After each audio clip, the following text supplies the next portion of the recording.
શું તમે વજન ઘટાડવા માટે ડાયટ કરો છો પણ થોડા સમય પછી એટલી બધી ભૂખ લાગે છે કે જેના કારણે ડાયટ ચાલુ રાખવો ખૂબ જ મુશ્કેલ બની જાય છે?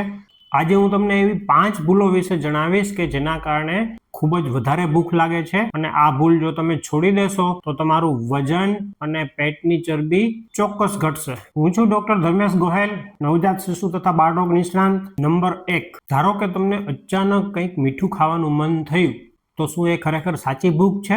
જરૂરી નથી, કારણ કે જો તમને ખરેખર સાચી ભૂખ હોય તો તમને ઘરનો કોઈ પણ સાદો ખોરાક જમશો તો પણ તમને ચાલશે. પરંતુ જો તમને સાચી ભૂખ નહીં હોય, તમને કોઈ વસ્તુ ખાવાની ક્રેવિંગ્સ એટલે કે તીવ્ર ઈચ્છા થઈ હશે તો તમને ઘરનો સાદો ખોરાક નહીં ચાલે અને તમને કોઈ ચોક્કસ વસ્તુ ખાવાની ઈચ્છા થશે. દાખલા તરીકે મીઠાઈ, ચોકલેટ, આઈસ્ક્રીમ, ફાસ્ટ ફૂડ વગેરે. એટલે જ્યારે તમને અચાનક કોઈ વસ્તુ ખાવાની ઈચ્છા થાય ત્યારે તમારી જાતને એક સવાલ પૂછો કે શું મને ખરેખર ભૂખ લાગી છે કે મને કોઈ વસ્તુ ખાવાની ક્રેવિંગ્સ એટલે કે તીવ્ર ઈચ્છા થઈ છે? જો આ તફાવત તમે સમજી શકશો તો તમે બિનજરૂરી વધારાનું ખાવાનું તમે ટાળી શકશો અને એને કારણે તમે તમારું વજન ઘટાડી શકશો. આ વિડીયોને ચોક્કસથી હાઈપ કરજો જેથી જરૂરિયાતવાળા વધુને વધુ લોકો સુધી આ વિડીયો પહોંચી શકે. જો આ માહિતી તમને ઉપયોગી લાગી હોય તો જમણી બાજુ કોર્નરમાં નીચે સબસ્ક્રાઇબનું બટન છે એ દબાવીને મારી ચેનલ ચોક્કસથી સબસ્ક્રાઇબ કરી લેજો. વજન ઘટાડવા માટે જો તમારે વધુ ટિપ્સ જોઈતી હોય તો કોમેન્ટ સેક્શનમાં મને યસ એવી કોમેન્ટ ચોક્કસથી કરજો. પણ હવે આવે છે એવી ભૂલ જેમાં તમે પૂરતું ખાધું હોય છતાં પણ તમને થોડીવાર પછી ખૂબ જ ભૂખ લાગે છે. નંબર 2, વજન ઘટાડવા માટે ઘણા બધા લોકો માત્ર કેલરી ઓછી લેવા ઉપર ધ્યાન આપે છે, પણ એક સવાલ વધુ મહત્વનો છે કે આ ભોજન લીધા પછી મને કેટલા સમય સુધી સંતોષ રહેશે, મારું પેટ કેટલા સમય સુધી ભરેલું રહેશે. જો તમારા ભોજનમાં રિફાઇન્ડ કાર્બોહાઈડ્રેટ્સ અને પ્રોસેસ્ડ ફૂડનું પ્રમાણ જો વધુ પ્રમાણમાં હશે તો શું થશે?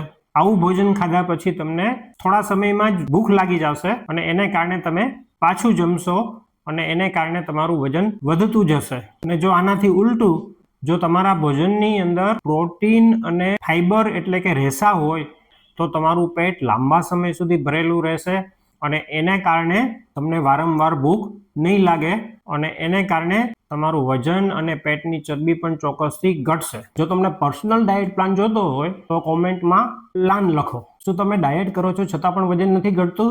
રેન્ડમ ટિપ્સ છોડો અને તમારા બોડી પ્રમાણે પ્લાન લો. ફ્રી ક્લિનિકલ અસેસમેન્ટ માટે મેં ગૂગલ ફોર્મ બનાવ્યું છે જે મેં પહેલી કોમેન્ટ અને ડિસ્ક્રિપ્શનમાં આપેલું છે, એ ભરો.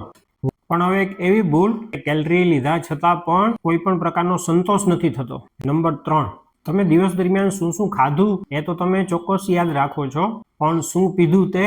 ચામાં ખાંડ, કોફીમાં ખાંડ, ફ્રૂટ જ્યુસ, કોલ્ડ ડ્રિંક્સ, આમાંથી દરેક વસ્તુમાં કેલરી તો હોય જ છે, પરંતુ આ વસ્તુ લેવાના કારણે તમારું પેટ લાંબા સમય સુધી ભરાયેલું નથી રહેતું અને એને કારણે તમને થોડી વાર પછી જ પાછી ખૂબ જ વધુ ભૂખ લાગે છે. એક સરળ ટેવ પાડો કે શક્ય હોય ત્યાં સુધી સાદું પાણી અથવા તો જેમાં કેલરી ન હોય, સુગર ન હોય એ પ્રકારનું પીણું, દાખલા તરીકે લીંબુ પાણી, લીંબુ સોડા, સાદી સોડા વગેરે જેવા પીણા જ પીવાનું રાખો. વજન વધે છે કે ઘટે છે એને ટ્રેક કરવું પણ ખૂબ જ મહત્વનું છે અને આના માટે હું જે વજન કાંટો એટલે કે વેઇંગ મશીન ઉપયોગ કરું છું એની લિંક ડિસ્ક્રિપ્શન અને કોમેન્ટમાં આપેલી છે. પણ હવે સવાલ છે કે તમે ખોરાક અને પીણા બંનેમાં ધ્યાન આપ્યું છતાં પણ બીજા દિવસે વધુ ભૂખ કેમ લાગે છે? નંબર 4, જો તમે રાત્રે પૂરતા પ્રમાણમાં ઊંઘ નથી લીધી અથવા તો તમારી ઊંઘ વારંવાર ઉડી જાય છે તો બીજા દિવસે તમને